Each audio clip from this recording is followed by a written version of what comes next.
Maing buntag sa tanan. Good morning, everyone. Yeah, it's Sunday morning here.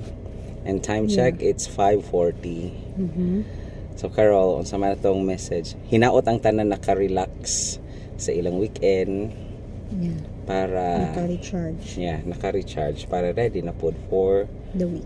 The entire week. So unsa man tong mensahe sa atong kaugalingon karon sa atong mga followers dyan. Followers. Actually guys, very overwhelming gid ang social media nga platform, no?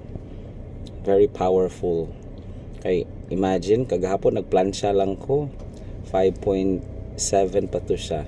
Tapos nagnap ko kay kapoy pagplansya. Pagmata na ko 6K na tayo guys. Daghang salamat sa inyong tanan. Thank you so much. Yeah. Pero actually we really don't know, Carol, where this platform will bring us, no? Pero basta one thing, chill lang. yeah.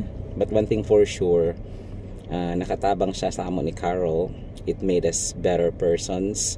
Kasi ang tanan na mga gipangsulti dira is mga reminders pod namo sa mga kaugalingon, no? So nagiging intentional mi daily tungod sa among gipang share diri, no? Tapos ang sa paman Carol, basta nalingaw mi and nalingaw baka ang viewers ba? Kaya nga daghang salamat sa mga nahimuot diha. Nahimuot ka mo sa mong naong guys. Kung overwhelming ang social media, unsa na lang katong naong Carol? Overwhelming po. Bitaw, dagan kayong salamat.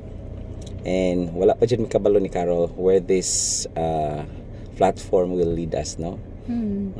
So basta happy lang.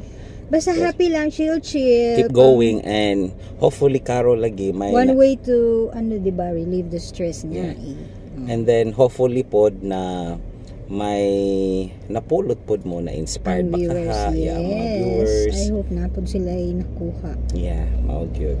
Na-inspire baka ha, no, as couples ana. Kahit konti, no. Yeah, mora man na siya. So that's all for today, Carol. Enjoy the rest of the week. Yes, God enjoy bless. The rest of the day. God bless us all.